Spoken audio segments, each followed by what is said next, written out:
Hey, welcome back to the channel. My name is Chris. This is Show Me Repair. Today I'm working outside because my shop's filled up with another car and a bunch of stuff, so we're just going to do this right out here by the shop. Pretty simple job, hoping it goes quick, but it's a 2008 Ford F-250 with a 6.4 liter, and it's setting codes, and I'll put up the codes here. I forgot to pull the codes or have a scan tool right now, but I'll put the codes up so you guys know what it is. I'll probably put it in the description of the title. But they're codes relating to the thermostat. Basically, the thermostat's sticking open, and the engine can tell that it's not getting up to temperature like it's supposed to. So I'm going to show you the process of removing the thermostat. It's a pretty easy job, but it can be kind of technical. It's getting the upper radiator hose is easy. It's getting the 4 bolts holding the thermostat housing on, and I'm going to show you how to do it. Okay, hopefully the lighting is decent. First thing I do, I pull the dipstick out. I take this coolant hose that runs across the top of the radiator into the degas bottle and the EGR cooler. I take that loose, I hang it over. Also, you can hear the coolant draining. The next thing is if your truck has a vacuum line that runs right here, I take it loose and I lay it back over here. Next thing we're going after is the upper radiator hose. And they have the quick connects, and the one at the engine is very similar to this one. I'd love to show you if there was a trick to getting those off, and there's really not. The only thing that I know of is to use a long pick. This one's actually not even longest. I'll show you here in a second when I go after that. But basically you'll find an end and pop that and work your way around and get them out enough to get your hand in a place to get them completely out. They'll usually fight you and get stuck in the channel, but there you are. That one's out. But before I knock this one loose, I want to get that one loose down there. I'll show you the pick I use. Okay, the type of picks I use some long snap-on ones. I think you can buy some like this at Harbor Freight just to save yourself some money. There's a third one, but I don't think I use it as much. I'm sure I'll correct myself if I do. But you're just going to go down in here. Got a light down there somewhat.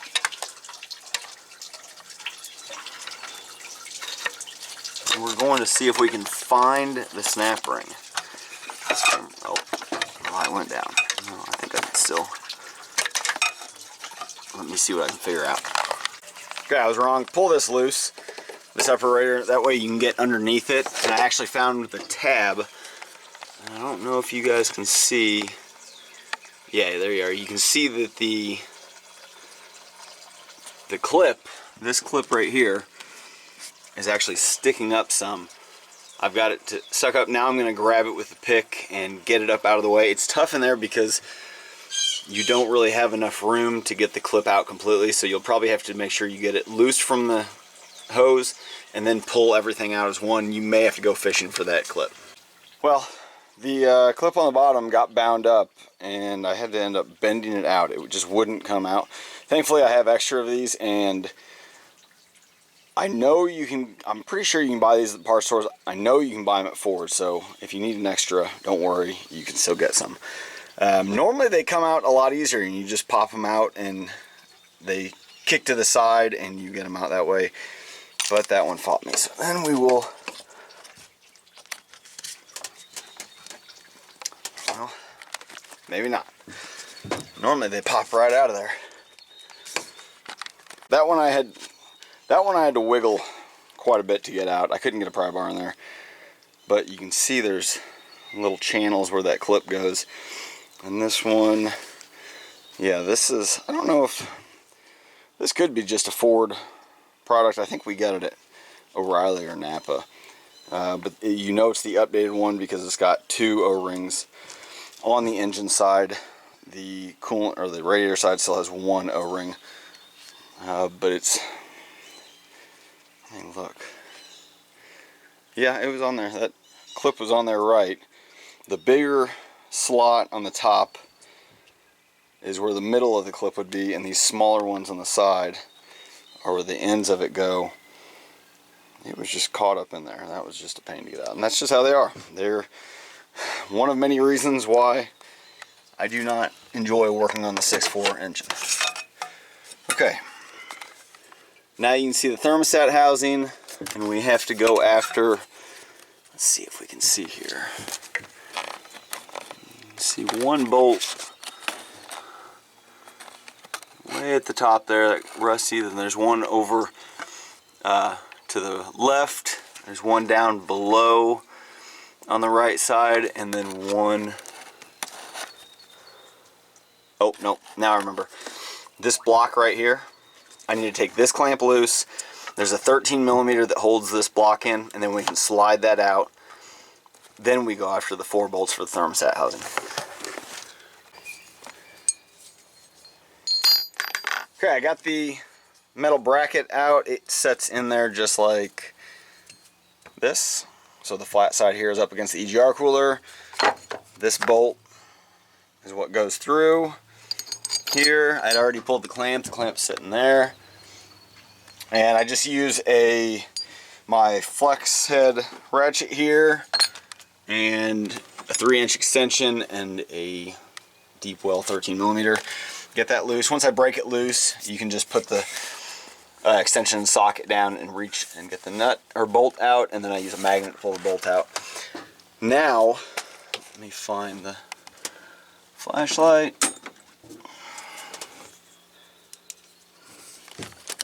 Now we can get a better look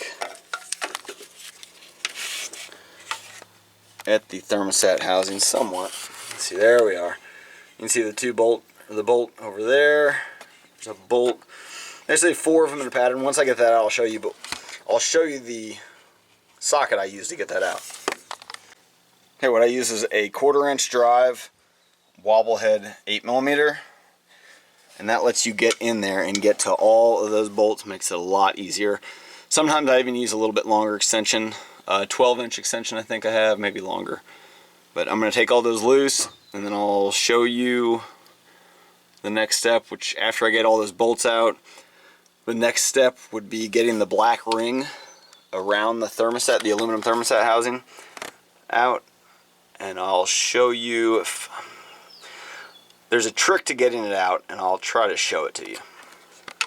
Okay, let's see if I can get the light down here good enough so you can see. Okay, so if the metal plate is flat or close to it, and you want to make sure this is loose, you want to make sure it'll get tight, pull up the back lower right side, start bringing it forward.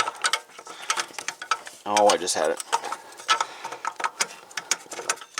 Now it's not going to work for me. And now it's, nope. Okay. That won't work. Got that loose. There we are. There we are. So it comes out over that. I'll try to film it again. Oh, now it's stuck. You gotta hold your tongue just right. So yeah, so got the metal bracket out. That's what it looks like. You want to make sure you put it back in the right way. The easiest, nice thing about that, it says top, front. So we know it goes on the engine just like that. So I'm going to put that to the side. Now we can get our thermostat housing out. Stuck on a zip tie.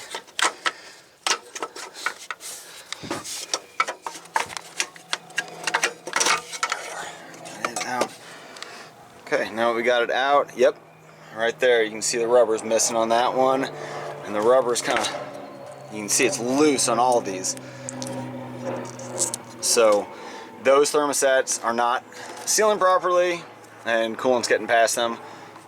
So I'm going to put this in the vise and knock the thermostats loose and put the new ones in. Put these in the vise. Don't have to crank down hard. Let's pull that gasket out, and then I'll show you how to get the thermostat. We're not going to reuse the thermostat. Just get it out of here, throw it away. Actually, I made it in the trash can. So I'm sure there's different ways of doing this. This is the way I do it. Just knock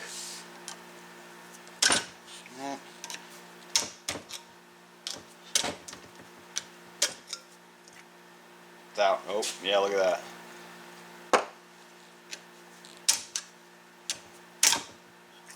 Yep, that one's just as bad. Quick, easy. Get the new thermostat. Now this gasket is specific on where it goes. You got a good indication is look for the little edges that go by the bolt holes. Yep, that's it right there. Why they couldn't have done just a symmetrical gasket, I don't know. That one goes here, goes here. We'll just use that one in, that in.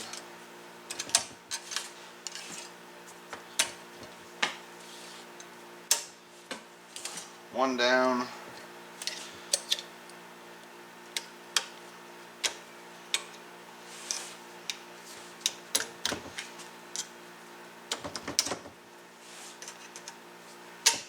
Oh, too far. There it is.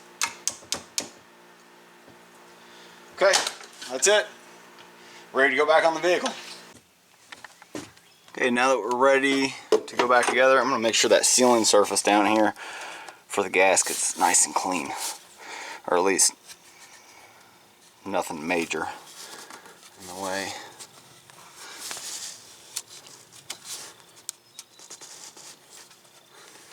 I'm going to get some Scotch-Brite and clean that up. It's kind of gunky around the edges. Okay, I got that cleaned a lot better than what it was. You can still see some staining, but it's at least pretty smooth. Okay, we're going to put the housing back in, and we want this tab right here that lines up with the hose.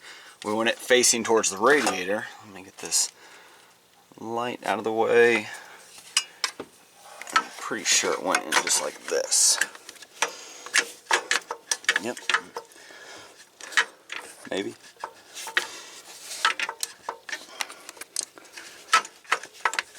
There we are. There we are. I don't like the sound of that. It almost sounds like a thermostat. One of them popped loose. Nope, they're right. They're good. I'm just being paranoid.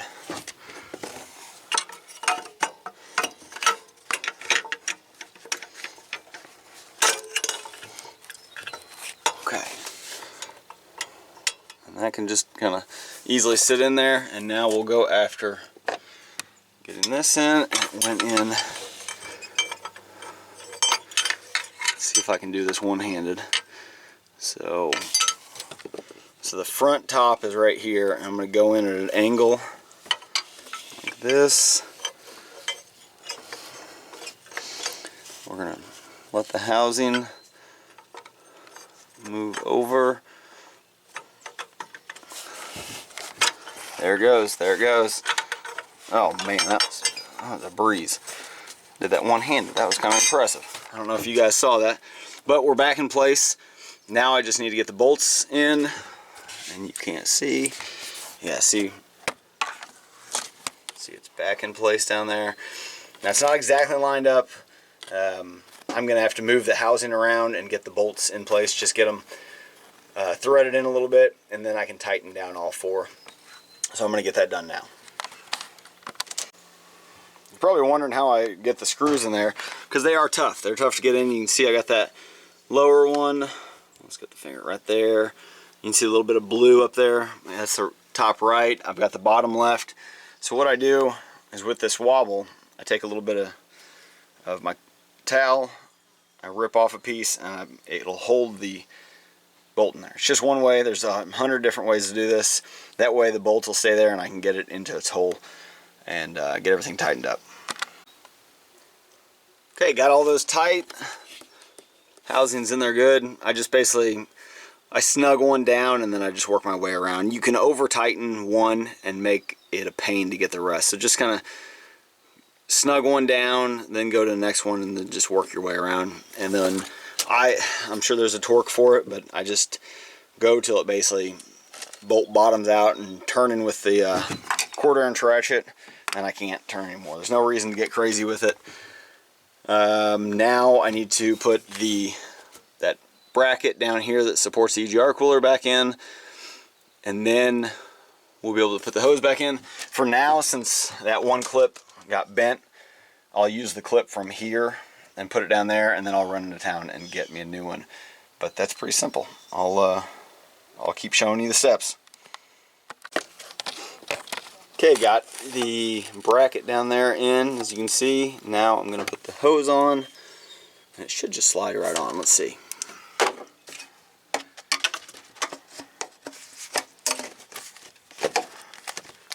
No, say that.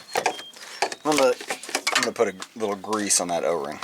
Okay, yeah, once I put some grease on that, it slid right on. I heard the clip snap. This side I still need to get a clip, but now I can put the vacuum line back. I can put the coolant lines back on and put my dipstick back in. Fill it with coolant, and thermostats are done. Clear the codes, go drive it, make sure everything's good.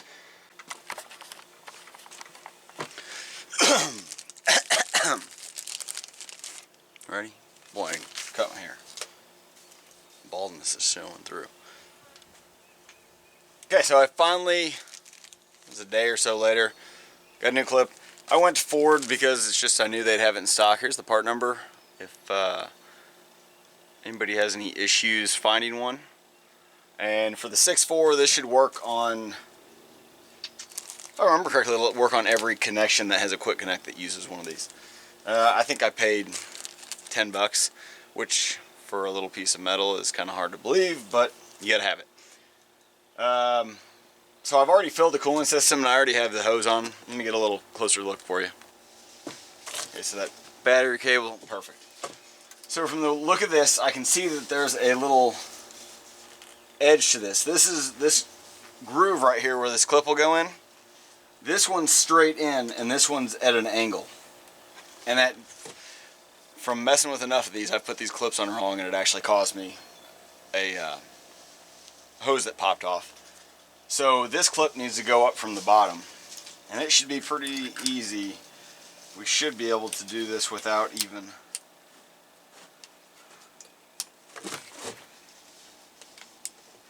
sometimes it takes a little bit. Yep, there it is. It's in. Perfect.